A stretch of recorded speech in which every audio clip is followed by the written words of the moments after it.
Recording studio Alamnagar Madhepura.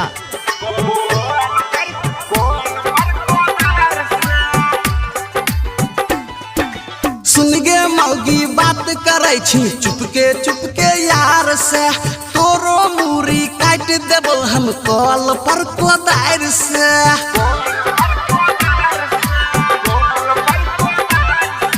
सुन गे मौगी बात करे छी चुपके यार से, तोरो मूरी काट देबो हम कॉल पर कोदार से।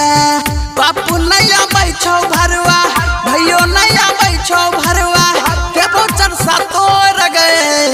काहे छौ गाँव के लोकवा तुहरा खेला करी, मौगी छही तो छी ना रगे। काहे छौ गाँव के लोगवा सुना खेला करी, छाही पुतली तोर छी ना रगे।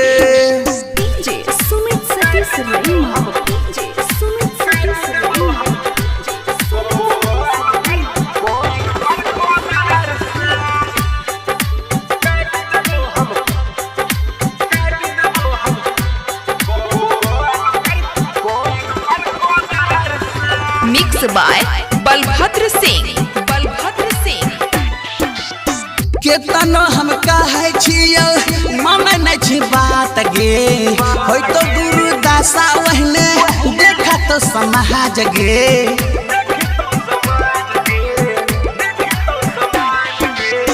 केतनो हम कहे छियो माने नहीं छी बात गे, होय तो गुरुदासा वहने देखा तो समाज गे। चढ़ तो जो गुस्सा हमरा, उठ तो जो गुस्सा हमरा, मुरी देब तुहरा गए।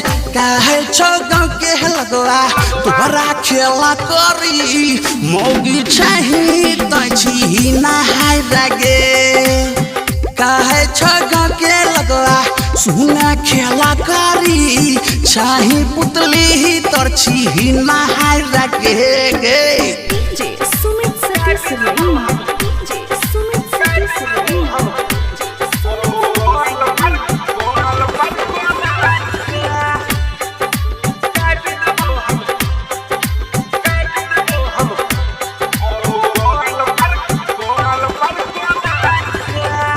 Recording studio Alamnagar Madhepura.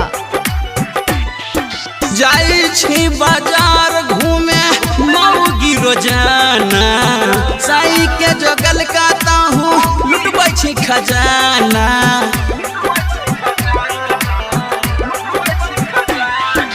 जाई छी बाजार घूमे मौगी रोजाना, साई के जोगल काता हूँ लुटबै छी खजाना। करै छौ फान लभरवा, करै छौ फान लभरवा, मिलै छी अन्हार में। काहे छौ गाँव के लगवा तोहरा खेला करी, मौगी छही तो छी नहाय रगे। काहे छौ गाँव के लगवा सुना खेला करी, छही पुतली तोर छी नहाय रगे गे। सुन गे मौगी बात करे छी चुपके यार से, तोरो मूरी काट देबो हम कोइल पर कोदार से। बापू नहीं आबै छौ भरवा, भैयो नहीं आबै छौ भरवा, मूरी देबो तोर गए। काहे छौ राजीव रंगीला सुना खेला करी, मौगी छही तो छी ना रगे। काहे छौ गाँव के लगवा सुना खेला करी, छही पुतली तोर छी ना रगे।